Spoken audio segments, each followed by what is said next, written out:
இது கிராமிய பொருளாதார மேம்பாட்டு நிகழ்ச்சி. வணக்கங்க. என் பேர் நீலா கிருஷ்ணன். நான் வந்து வானகா பசுமையகம் அப்படின்னு ஒரு நிறுவனத்தில் நம்ம இயற்கை வேளாண் மதிப்பு கூட்டப்பட்ட உணவுப் பொருட்கள், அப்புறம் உணவுகள், நாட்டு மரபு காய்கறி விதைகள், அது இல்லாமல் நம்ம வந்து இயற்கை முறையில் விளைவிச்ச கீரை காய்கறிகள் நம்ம வந்து மக்களுக்கு கொடுத்துட்ருக்கோங்க. நான் வந்து ஒரு பொழுதுபோக்காக மாடி தோட்டம் வச்சேன். கடந்த ஒரு 8 வருஷமாக வச்சுருக்கேன். அதுக்கப்புறம் அந்த மாடி தோட்டத்துலேருந்து நிறைய வகையான கீரை காய்கறிகள்லாம் விளைய வச்சதுனோட தாக்கம் தான் என்னை வந்து இப்போ இயற்கை வேளாண்மையில் வந்து இழுத்துருக்குன்னு நினைக்கிறேன். இப்போ வந்து நான் வந்து 3 ஏக்கர் நம்ம விவசாயம் பண்ணிகிட்ருக்கோம். இங்கே வந்து நம்ம இப்போதைக்கு கீரை காய்கறிகள் 3/4 ஏக்கரில் பண்ணிகிட்ருக்கோங்க. இது வந்து சிவப்பு கீரை, அது இல்லாமல் சிவப்பு வெண்டை போட்டிருக்கோம். அப்புறம் சிவப்பு காராமணி, பொரியல் காராமணி நீட்டாக இருக்கும், பொரியல் பண்ணி சாப்பிடுவாங்க பீன்ஸ் மாதிரி. அது இல்லாமல் நம்ம வந்து பச்சை வெண்டை, கொத்தவரை வச்சுருக்கோங்க. அது இல்லாமல் தட்டைப்பயிர் போட்டிருக்கோம், நரிப்பயிர் தட்டைப்பயிர்னு சொல்லுவாங்க, அது இருக்குது. பச்சை பயிர் இருக்குது, கருப்பு உளுந்து போட்டிருக்கோம் நம்ம. இது இல்லாமல் நம்ம கீரை வகைகளில் வந்து அதாவது புளிச்ச கீரை வந்து 3 வகை இருக்குது நம்மக்கிட்ட. இங்கே வந்து சிவப்பு காம்பு மட்டும் சிவப்பு கலரில் வர ஒரு புளிச்ச கீரை, அப்புறம் முள் புளிச்ச, அது முள் மாதிரி இருக்கும், நாட்டு புளிச்சன்னு சொல்லுவாங்க, அது இருக்குது. அப்புறம் முழுவதுமே சிகப்பு நிறத்தில் இருக்க புளிச்ச கீரை இருக்குது. அதில் வந்து அந்த சிவப்பு நிற நிறமி அது இருக்கிறதுனால நம்ம வந்து ரோசா பினாக்கா அப்படின்னு கூட சொல்லுவாங்க. அது வந்து நம்ம பிளட்டை வந்து விருத்திப்படுத்தும் அப்படின்வாங்க. பொதுவாக வந்து சிவப்பு கலரில் இருக்க அந்த கீரையோ இல்லை பீட்ரூட் அது மாதிரி இருக்க பொருட்கள் காய்கறிகள் எல்லாம் வந்து ஆன்டி ஆக்சிடென்ட் இருக்குது அப்படின்றதுனால இப்போ இது வந்து நம்ம எதுக்காக அந்த சிவப்பு புளிச்சக்கீரை வச்சுருக்கோன்னா, மக்களுக்கு வந்து பிள்ளைங்களுக்கு இயற்கை முறையில் நிறமூட்டி எதுவும் கெமிக்கல் இல்லாத நிறம் இல்லாத நம்ம ஜாம் செய்கிறதுக்காக நம்ம அந்த புளிச்சக்கீரையை வச்சுருக்கோங்க. அதனால் மக்களுக்கு நம்ம எங்கள் வீட்டில் இருக்க பிள்ளைங்களுக்கு நாங்கள் அந்த சிவப்பு கலர் புளிச்சக்கீரையில் நம்ம வந்து ஜாம் செஞ்சு கொடுக்குறோம். அதோட விதையிலேருந்தும் கீரையிலேருந்தும் செஞ்சு கொடுக்குறோம். அது நல்ல டேஸ்ட்டாகவும் இருக்குது, கலர்ஃபுல்லாகவும் இருக்குது, பசங்க விரும்பி சாப்பிட்றாங்க. நல்லா நமக்கு ப்ராடக்ட்டும் நல்லா போயிட்டுருக்கு. அது இல்லாமல் நம்ம வந்து இங்கே வந்து தக்காளி, நாட்டு தக்காளி, டோக்கோ தக்காளி வச்சுருக்கோம், அப்புறம் கண்ணாடி கத்திரி வச்சுருக்கோம். அது இல்லாமல் இங்கே பச்சை காராமணி, அதோட வந்து சிவப்பு முள்ளங்கி, வெள்ளை முள்ளங்கி, பாலக்கீரை, சாம்பார் வெங்காயம், இதெல்லாமே வந்து நம்ம வந்து இப்போ நடவு பண்ணியிருக்கோங்க. இது ஃபுல்லாகவே இப்போ நம்ம வந்து நடவு பண்ணி ஒரு 2 வாரம் தான் ஆகுது. இப்போ ஒரு மழை பெஞ்சதுனால கொஞ்சம் களைலாம் வந்திருக்கு. களை வெட்டிட்டு இப்போ வந்து நம்ம வந்து பயிரூக்கிகள் நம்ம வந்து கொடுக்கணும். பயிரூக்கிகள் கொடுத்ததுக்கு அப்புறமா நம்ம பூச்சி விரட்டி பண்ணணும்னா அதுக்கப்புறம் நமக்கு ஈல்டு வந்து நல்லா வரும். நம்ம வந்து முழுக்க இயற்கை விவசாயம் தான் பண்ணிகிட்ருக்கோம். கொஞ்சம் கூட நஞ்சு கலக்காத நம்ம விவசாயம் தான் பண்ணிகிட்ருக்கோம். இந்த இடமும் வந்து நம்ம வாடகை எடுத்து தான் பண்ணிகிட்ருக்கோம். இந்த இடம் பல ஆண்டுகளாக இந்த உரிமையாளர் திரு ஐயப்பன்றவங்க ஐயா வந்து நம்ம கொடுத்துருக்காங்க. இதுவும் வந்து பல ஆண்டுகளாக வந்து நஞ்சு கலக்காத ஒரு மண்ணாக தான் இப்போ வந்து எங்களுக்கு சர்டிஃபிகேட்டும் கிடச்சிருக்கு. இயற்கை விவசாயம் இந்த மண் வந்து டெஸ்ட் பண்ணி கொடுத்துருக்காங்க கவர்மெண்ட்டில். இந்த நம்ம இயற்கை விவசாயம் எதுக்கு பண்ணிகிட்ருக்கோம் அப்படின்னா, மக்களுக்கு வந்து நஞ்சற்ற உணவு கொடுக்கணும். அதாவது நான் வந்து மாடி தோட்டம் வைக்கும்போது எனக்கு என் பிள்ளைங்களுக்குலாம் வந்து நல்ல ரிசல்ட் நான் வந்து பார்த்தேன். ஏன்னா அடிக்கடிக்கு நம்ம வந்து நார்மலாக இருக்கிற காய்கறி சாப்பிட்றதுக்கும் நம்மளே விளைவிச்ச காய்கறி சாப்பிட்றதுக்கும் நிறைய வந்து வித்தியாசம் நமக்கு தெரிஞ்சுது. ஏன்னா அது சாப்பிடும்போது டேஸ்ட்டும் நல்லாயிருக்கும். பிள்ளைங்களுக்கு வந்து ஹெல்த்து ரீதியாக வந்து எந்த பிரச்சனையும் உடல் உபாதைகள் எதுவுமே வர்றதில்லை. அதனால தான் வந்து நான் மாடி தோட்டமே வச்சேன். அப்புறமா வந்து இப்போ வந்து எதுக்காக நம்ம வந்து ஏன் நம்ம வீட்டில் இவ்வளோ காய்கறி கிழங்குகள்லாம் நம்ம விளைவிக்கிறோம், நம்ம ஏன் மக்களுக்கு கொடுக்கக்கூடாது? ஆக்சுவலாக நான் வந்து ஒரு இளநிலை பட்டதாரி வேதியியல் துறை முடிச்சுட்டு ஒரு மருத்துவ கம்பெனியில் தான் ஒர்க் பண்ணிட்டு இருந்தேன். அது வந்து ஆயுர்வேதா, அதாவது நம்ம இயற்கை தாவரங்களை வச்சு சிறப்பு எல்லாமே பண்ணுற கம்பெனி, ஒரு நிறுவனம் தான். இப்போ நம்ம வந்து உணவே மருந்துன்ற கான்செப்டில் இப்போ நம்ம வந்து உணவாக ஏன் கொடுக்கக்கூடாது அப்படின்ற ஒரு தாக்கம் தான் நமக்கு வந்து மக்களுக்கு வந்து நஞ்சற்ற உணவு வழங்கணும் அப்படின்னு சொல்லி நம்ம கொடுத்துட்ருக்கோங்க. அந்த வகையில் நம்ம வந்து இயற்கை விவசாயம் பண்ணும்போது நிறைய சிக்கல்கள் இருக்குது. ஏன்னா வந்து களை தாங்க எங்கள் கட்டுப்படையே ஆக மாட்டேங்குது. ஏன்னா நிறைய கோரப்புல் வருது. அப்படி கோரப்புல் வரும்போது நம்மளால் கண்ட்ரோலே பண்ண முடியல. அதுக்காக மெனக்கடல் வந்து கொஞ்சம் நிறைய தான் இருக்குது நம்ம இயற்கை விவசாயத்தில். அதுவும் இல்லாமல் நம்ம தனியாக தான் பண்ணிகிட்ருக்கோம். நான் வந்து ஒத்த மனுஷியாக தான் இங்கே வந்து இது எல்லாமே இயற்கை விவசாயத்தில் பண்ணிகிட்ருக்கேன். நானே களை கொத்துவேன், நானே வந்து எரு அள்ளி கொண்டு அங்கே இருக்க அது எல்லாமே அள்ளி கொண்டு வந்து நம்ம வந்து போட்டு அதுலேருந்து நம்ம வந்து மண்ணை வந்து கலரி அதுக்கப்புறம் விதைப்போம். ஒவ்வொரு விதையும் ஒரு மாதிரி விதைக்கணும். நம்ம வந்து கீரை விதைகள் விதைக்கும் போது இப்போ 5 கிராம் விதை இருக்குன்னா ஒரு பாத்தியில் விதைக்கிறோம் அப்படின்னா அதை வந்து நம்ம வந்து அதோட வந்து டபுள் மடங்கு மண் வந்து மிக்ஸ் பண்ணிட்டு வாரி அப்படி தூவி விட்டோம்னா நமக்கு வந்து கீரை வரும். இதுவே வந்து நம்ம வந்து காய்கறி விதைகள் இல்லை வேறு ஏதாவது விதைகள் விதைக்கணும் அப்படின்னு முள்ளங்கி விதைக்கணும்னா ஒரு அடிக்கு ஒன்று வந்து டிஃப்ரெண்ட்டில், அதாவது ஒரு அடிக்கு ஒரு அடி வித்தியாசம் விட்டு நம்ம விதைக்கும் போது கிழங்கு ஊறி நல்லா கிழங்கு பெருக்கிறதுக்கும் ரொம்ப ஹெல்ப்ஃபுல்லாக இருக்கும். அந்த டைமில் வந்து முள்ளங்கிக்கெலாம் வந்து நம்ம என்ன பண்ணணும்னா நிறைய இலமக்கு கொஞ்சம் பசுந்தாள், அதாவது பச்சையாக இருக்க இலைகள் எல்லாத்தையுமே குழி எடுத்து அதுக்கு மேலே வந்து நம்ம எரு போட்டோ இல்லை கரும்பு சக்கையை எடுத்துகிட்டு வந்து போட்டோ அதுக்கப்புறம் எருவு போட்டு ஃபில் பண்ணிவிட்டு நம்ம விதைச்சோன்னா அப்போ வந்து அந்த கிழங்கு முள்ளங்கியெல்லாம் வந்து நல்லா பெருசாக ஊறி வளர்கிறதுக்கு நமக்கு வந்து ஈஸியாக ஈல்டு கிடைக்குங்க இயற்கை விவசாயத்தில். அது மட்டும் இல்லாமல் வெண்டைக்காயெலாம் வந்து ஒரு அடி பாத்தின்னு சொல்லுவாங்க. ஒவ்வொரு அடிக்கும், அதாவது நீளமாக ஒரு அடி பாத்தி, ஒவ்வொரு அடிக்கு பாத்தி மாதிரி எடுத்து நீளமாக வரிசையாக எடுத்து அதில் வந்து நம்ம வந்து 2 அடிக்கு ஒன்று இல்லைன்னா 3 அடிக்கு ஒன்று வெண்டைக்காய் வந்து ஒரு விதையாக ஊனிட்டு போகணும். வெண்டைக்காவை பொறுத்த வரைக்கும் நம்ம ஒவ்வொரு விதையாக ஊனும்போது கிளை வெடித்து ஒவ்வொரு செடிக்கும் டிஃப்ரெண்ட், அதாவது இடைவெளி இருக்கணும். இடைவெளி இருக்கும்போது தான் கிளை வச்சு வரும்போது நமக்கு வந்து காயும் பூவும் வரும். அப்போ வந்து ஈஸியாக வந்து நமக்கு வந்து இடைவெளி ஈஸியாக இருக்கிறதுனால நமக்கு ஈல்டும் நல்லா கிடைக்கும். எப்போவுமே வந்து இப்போ நம்ம எல்லாமே காராமணியும் அப்படி தான். காராமணி வந்து நம்மளும் அதாவது 3 அடிக்கு ஒன்று இல்லைன்னா 4 அடிக்கு ஒன்று அப்படின்னு நம்ம வந்து காராமணி வைக்கணும். ஏன்னா அது வந்து அதை சுற்றி கொடி மாதிரி படரும். அப்படி வைக்கும்போது நமக்கு வந்து ஈல்டு நல்லா கிடைக்கும். அந்த நேரத்தில் நம்ம பூ பூக்கிற நேரத்துக்கு மீன் அமிலமோ அப்படி இல்லைன்னா வந்து ஜீவாமிர்தம் அது மாதிரி நம்ம வந்து கொடுக்கலாம். அது வந்து நம்ம காய்கறிகள் வந்து ரொம்ப சத்தூட்டமாக இருக்கும். அப்போ வந்து நமக்கு காய் பெருகிறதுக்கும் பூ கொட்டாமல் இருக்கிறதுக்கு தேமூர் கரைசல் கொடுத்துட்ருக்கோம். இது இல்லாமல் நம்ம வந்து ஈயம் கரைசல் இருக்குது, அதாவது மஞ்சள் பூசணி, பப்பாளி பழம் இதெல்லாமே கட் பண்ணி போட்டுட்டு நாட்டு முட்டை வந்து அதில் போட்டு நல்லா உடச்சிட்டு அதை வந்து ஒரு வாரத்துக்கு நம்ம வந்து மூடி வச்சிடணும். மூடி வச்சுட்டு அதுக்கப்புறம் ஃபர்மெண்டேஷன் ஆனதுக்கப்புறமா அதை ஃபில்ட்ரு பண்ணி நம்ம கொடுக்கும்போது அது வந்து அவ்வளோ நல்லா இருக்கும். அதோட பயிர் ஊக்கி வந்து அவ்வளோ ஹெல்ப்ஃபுல்லாக இருக்கும். ரொம்ப பச்சை பசேல், செடியும் நல்லா வளரும், காய்களும் நிறைய பெருக்கெடுத்து வருவாங்க.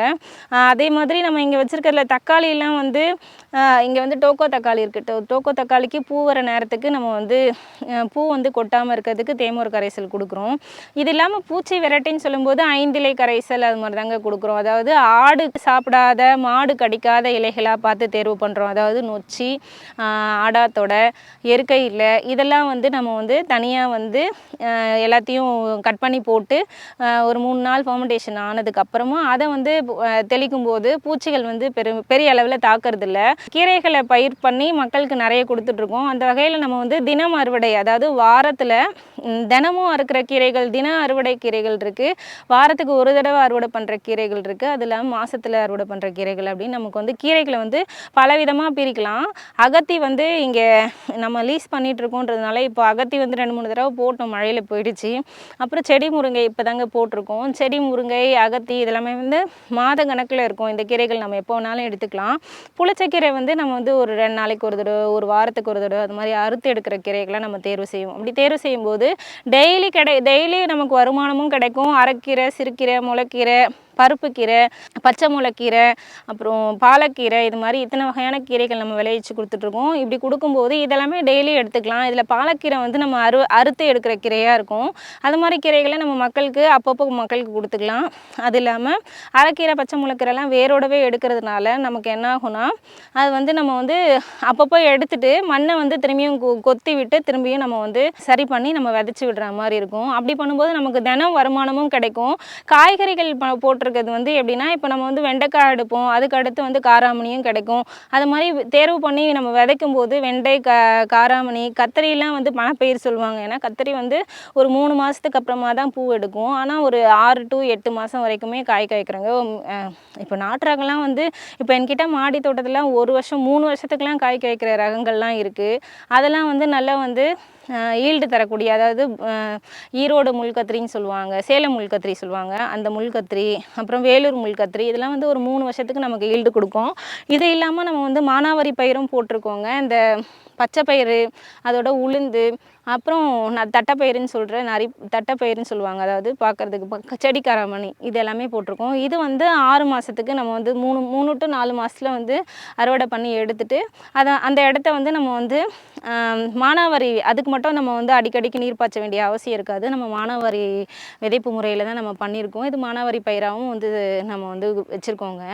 இது வந்து நம்ம 4 மாதத்தில் ஈல்டு எடுத்ததுக்கு அப்புறமா நம்ம என்ன பண்ணுறோன்னா அரிசி போடுறோம். அதாவது பட்டம் பார்த்து சம்பா பட்டம், சம்பா குருவை, அது மாதிரி நம்ம வந்து ஒவ்வொரு இதற்கும் நம்ம வந்து செங்கல்பட்டு சிறுமணி, அது இல்லாமல் ரத்தசாலி, கருங்குருவை, அதோட சிவன் சம்பா, இது மாதிரி அரிசிகளும் நம்ம வந்து பயிர் பண்ணி கொடுத்துட்ருக்கோங்க.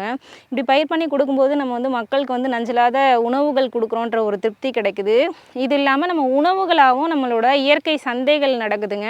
சென்னையில் ஒரு 3-4 சந்தைகள் நடக்குதுங்க. அந்த சந்தையில் எல்லாமே நம்ம வந்து எந்த நிறமூட்டியோ, அதாவது எந்த நஞ்சில்லாத, அதாவது கெமிக்கல் இல்லாத உணவுகளாக நம்ம உணவாகவே செஞ்சு கொடுத்துட்ருக்கோங்க.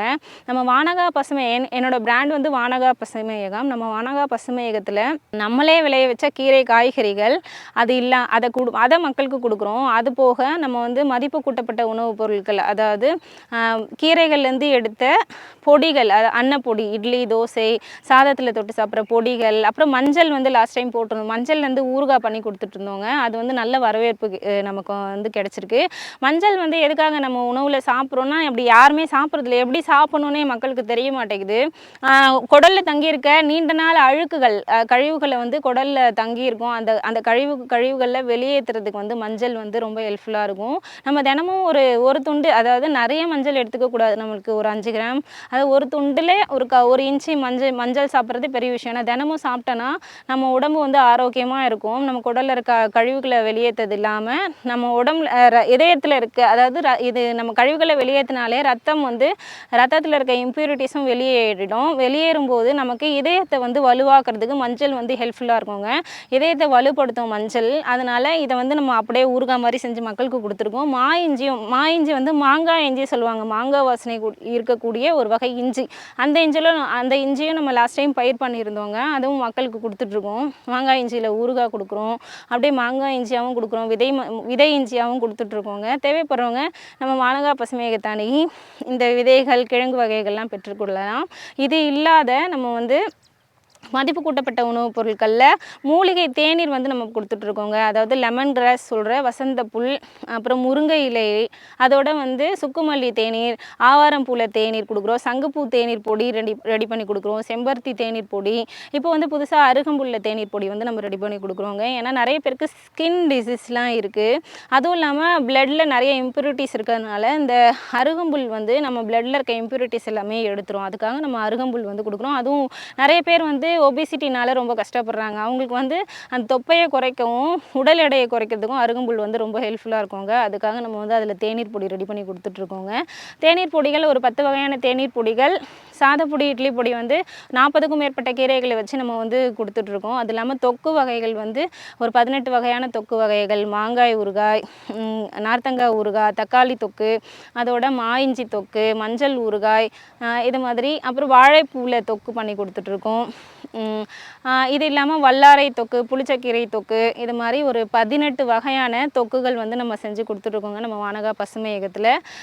இதுவும் இல்லாமல் நம்ம வந்து மதிப்பு கூட்டப்பட்ட உணவுப் பொருட்களில் வரகு வச்சு பஜ்ஜி மிக்ஸு, அப்புறம் முருங்கைக்கீரை ராகியில் பகோடா மிக்ஸு, ராகியில் வந்து கொழுக்கட்டை மிக்ஸும் நம்ம செஞ்சு கொடுத்துட்ருக்கோங்க. இது இல்லாமல் மூட்டு வலி ஆயில், விராலின்னு சொல்கிற ஒரு மூலிகையை வச்சு நம்ம மூட்டு வலி ஆயில் செஞ்சு கொடுத்துட்ருக்கோம். அது வந்து நல்ல ரிசல்ட் கொடுத்துட்ருக்கு. அதாவது கருப்பு உளுந்து நம்மளே விளைய வச்சு அந்த உளுந்தில் வந்து நம்ம வந்து உளுத்தங்கஞ்சி மிக்ஸ் ரெடி பண்ணி கொடுத்துட்ருக்கோங்க.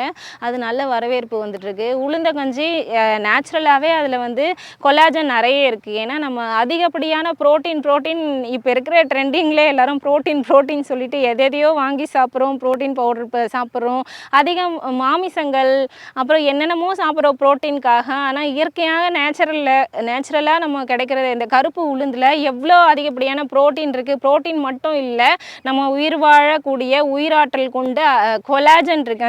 அந்த கொலாஜன் வந்து நம்ம முட்டிகள், எலும்புகள் வந்து தேயாமல் வச்சுக்கிறதுக்கு ரொம்ப உதவும். இது மக்களுக்கு தெரியுதே இல்லை. ரெண்டாவது, இதை எப்படி சாப்பிடணுன்னு நிறைய பேருக்கு தெரியுதில்ல. இப்போ நம்ம வந்து அதை வந்து நட்ஸ் எல்லாம் கலந்து ஒரு ஹெல்த்தி கஞ்சி மிக்ஸாகவும் கொடுக்குறோம். அப்படி இல்லைனா களி மாதிரி அவங்க விருப்பப்பட்ட எப்படி வேணாலும் எடுத்து சாப்பிடலாம். நம்ம ஒரு வந்து மதிப்பு கூட்டப்பட்ட ஒரு பொருளாக நம்ம கொடுத்துட்ருக்கோங்க. இன்ஸ்டன்ட் மிக்ஸாகவும் கொடுக்குறோம், களி மிக்ஸாகவும் கொடுக்குறோம். இது இல்லாமல் மூலிகை சேக்காய் பொடி, அப்புறமா கிராமத்து விருந்து சாம்பார் பொடி இதெல்லாமே நம்ம செஞ்சு கொடுத்துட்ருக்கோங்க. இதெல்லாமே நம்ம கெமிக்கல் இல்லாமல் தான் செஞ்சு கொடுத்துட்ருக்கோம். முழுக்க முழுக்க இயற்கையாக நேச்சுரலாக தான் செஞ்சு கொடுக்குறோம். அதனால் வந்து மக்கள் வந்து நம்மக்கிட்ட விரும்பி நிறைய உணவுப் பொருட்கள் எனக்கு வந்து நிறைய டைம் வந்து என்ன கேட்குறாங்கன்னா, எனக்கு உணவாக கொடுக்க முடியுமா அப்படின்னு கேட்குறாங்க. நம்மளோட டேஸ்ட்டெல்லாம் பார்த்து அது வந்து சில டைம் வந்து நம்ம செஞ்சு தான் கொடுக்க முடியுது. ஏன்னா நம்மளால் வந்து போயிட்டு ஒவ்வொரு ஏரியாவுக்கு நம்ம கொடுக்க முடியுறது கஷ்டங்க. அதனால் வந்து இப்போ நம்ம வந்து புதுசாக வந்து சமையல் கேட்ரிங் மாதிரி சின்ன சின்ன ஃபங்க்ஷனுக்குலாம் நம்ம மூலிகை தேநீர் கொடுக்குறோம். எல்லாருக்கும் பால், டீ. சில பேர் வந்து ஏன்னா இப்போ கலப்படம் அதாவது மாடே வந்து கலப்படமான இனத்துலேருந்து தான் இப்போ நிறைய பாலெல்லாம் கிடைக்குது, ஒரிஜினல் ப்ரீடில் கிடைக்கிறதில்ல அப்படின்னு ரொம்ப ஃபீல் பண்ணுறாங்க. இப்போ நம்ம வந்து என்னென்னா பால், டீ வந்து இப்போ சில பேர்லாம் லைக் பண்ணுறதே இல்லை. அதுக்கு பதிலாக நம்ம மூலிகை டீயாக கொடுக்குறோம். இல்லாமல் சூப் மிக்ஸாகவும் கொடுத்துட்ருக்கோங்க. நம்ம கொடுக்குற சூப் மிக்ஸ் வந்து ஒன்ஸ் ஒரு பிஞ்ச் அதாவது ஒரு அரை ஸ்பூன் போட்டு ஒரு டம்ளர் தண்ணியில் ஆற்றி அப்படியே குடிச்சிடலாம். இன்ஸ்டன்ட் சூப் மிக்ஸ் தான். அதில் வந்து வல்லாரை, முடவாட்டுக்கால், முருங்கை இது மாதிரி அப்புறம் கொய்யா இலை, நாவல் பழத்துலேருந்து நம்ம வந்து சூப் மிக்ஸ் கொடுத்துட்ருக்கோம். சூப் மிக்ஸ் வந்து நல்ல டேஸ்ட்டாக இருக்குது, நல்ல சூப்பராக இருக்குன்னு சொல்லிட்டு நிறைய பேர் வாங்குறாங்க நம்மக்கிட்ட. அதே மாதிரி நம்ம டீ வந்து ஹெர்பல் டீ, மூலிகை தேநீர், அதோட ஸ்நாக்ஸ் மரபு தின்பண்டங்களும் கொடுத்துட்ருக்கோங்க செஞ்சு மக்களுக்கு. இது வந்து தேவைப்படுறவங்க அவங்க வீட்டு ஃபங்க்ஷனாக இருந்தால் கூட பரவாயில்ல, நம்ம வந்து செஞ்சு கொடுத்துட்ருக்கோம். ஒரு 50 பேர் 200 பேர் கொண்ட ஒரு நிகழ்வுகளுக்கு நம்ம செஞ்சு கொடுத்துட்ருக்கோங்க. இது கூட நம்ம வானகா பசுமையகத்தை அணுகி பெற்றுக்கொள்ளலாம். இது இல்லாமல் மரபு காய்கறி விதைகள், கிழங்குகள் வந்து பல ரகங்கள் நம்ம வந்து லாஸ்ட் டைம் வச்சுருந்தோம். இப்போ கிழங்கு பட்டம் இல்லை, அதனால் கிழங்கு ஹார்வெஸ்ட் பண்ணி நம்ம வந்து வீட்டில் வச்சுட்ருக்கோம். கிழங்கு விதைக்கிறது எப்படின்னா, நம்ம வந்து இப்போது இந்த மாதத்தில் நம்ம தை மாதம் வந்து கிழங்கெல்லாம் அறுவடை பண்ணி எடுத்துருவோங்க. அந்த எடுத்த கிழங்கை எல்லாத்தையுமே என்ன பண்ணணும்னா பசுஞ்சாணம் தடவி அதை வந்து நம்ம வந்து வீட்லேயோ இல்லை ஏதோ ஒரு அட்டைப்பெட்டிலேயோ நம்ம வச்சுட்டோம். பாதி வெளிச்சம் அதாவது இருட்டில் வச்சா பெஸ்ட்டு. ஏன்னா அப்பப்போ வந்து பூஞ்சை எதுவுமே இது பண்ணாமல் இருக்கும். அப்படி வச்சு நம்ம க்ளோஸ் பண்ணி வச்சிட்டோம்னா அந்த காலத்துலலாம் வந்து மண்ணை வந்து பள்ளம் எடுத்து அதுக்குள்ளே வச்சு மூடிடுவாங்க. இப்போ நம்ம என்ன பண்ணுறோன்னா ஒரு அட்டை பாக்ஸில் எதையாவது வச்சு நம்ம ரூமில் வச்சிடலாம். அது மாதிரி பசுஞ்சாணம் தடவி வச்சிட்டோன்னா அது வந்து கரெக்டாக வந்து ஆடி மாதம் அதாவது வைகாசி மாதத்துக்கு மேலே வந்து ஒவ்வொரு கிழங்கும் முளைப்பு வரும். முளைப்பு வரும்போது நம்ம வைகாசி மாதத்தில் எடுத்து நம்ம வந்து பதியம் வைக்கலாம். இல்லைனா வந்து ஆடி மாதம் அது மாதிரி ஸ்டேஜில் நம்ம வந்து பாத்தி அமைச்சு நம்மளோட கிழங்கு வகைகளை ஊனி வச்சிட்டோன்னா அது வந்து இப்போ நம்ம ஆடி மாதம் கிழங்கை பொறுத்த வரைக்கும் ஆடி மாதம் நடவு பண்ணோன்னா தை மாதம் வந்து அறுவடை எடுக்கலாம். அப்போ அப்படி எடுக்கும்போது மட்டும்தான் அது கிழங்குக்கு சரியான வந்து ஒரு பட்டம். அந்த நேரத்தில் வந்து எந்த வகையான கிழங்கு வச்சாலும் சூப்பராக வருங்க. அது வந்து ஆடி மாதம் வச்சுட்டு நம்ம வந்து தை மாதம் எடுக்கும்போது தை அறுவடை சொல்லுவாங்க, தமிழ் திருநாள் அப்படின்னு சொல்லும்போது நம்ம அப்போ வந்து நிறைய பேருக்கு நம்ம ஈல்டு வந்து நல்லா கிடைக்கும். அது மட்டும் இல்லாமல் நம்ம அப்போ எடுக்கிற கிழங்கையே திரும்பியும் அதே விதை கிழங்காகவும் வச்சு நம்ம பயன்படுத்தலாங்க. இது மாதிரி பயன்படுத்தும் போது நம்ம வந்து ஒரிஜினல் கலப்படம் இல்லாத, இன சேர்க்கை இல்லாத ஒரிஜினல் நாட்டு மரபு கிழங்கு வகையில் இருந்தாலும் சரி, விதைகளாக இருந்தாலும் சரி, இதை மாதிரி தான் நம்ம வந்து ஒரு டைம் போட்ட விதையிலிருந்து விதை எடுத்து தான் நம்ம வந்து நம்மளும் இங்கே கொடுத்துட்ருக்கோம். மக்களுக்கும் அந்த விதையை தான் கொடுத்துட்ருக்கோம். அது இல்லாமல் பருவன் வெண்டை குண்டாக இருக்கும். வெண்டைக்காய் ஒரு ஜான் சைஸ் தான் இருக்கும், ஆனால் வந்து பார்க்குறதுக்கு குண்டாக இருக்கும். ஐயோ என்னங்க இது, இந்த வெண்டைக்காய் போய் இப்படி முத்தி போயிருக்கே அப்படின்னு கேட்பாங்க. இதெல்லாம் முத்தலாம் இல்லைங்க, சாப்பிட்டு பாருங்கள் நல்லாயிருக்கும் அப்படின்னு சொல்லி எக்ஸ்பிளைன் பண்ணி கொடுக்கும்போது மக்கள் வந்து நம்ம விரும்பி வந்து வாங்கிட்டு போகிறாங்க. பருமன் வெண்டையாக இருந்தாலும் சரி, சிவப்பு வெண்டை. இது இல்லாமல் பிரண்டை இருக்குங்க. பிரண்டையில் வந்து நம்ம இலை பிரண்டைன்னு ஒரு பிரண்டை இருக்குது, அது மக்களுக்கு வந்து அப்படியே கொடுக்குறோம். நார்மலாக இருக்க பிரண்டையை தான் எடுத்து அதில் நார் எடுக்கணும், சீவனம், கட் பண்ணணும், கையெல்லாம் நமிக்கும்ன்றதுக்காகவே பிரண்டை யாருமே சாப்பிட்றதில்ல.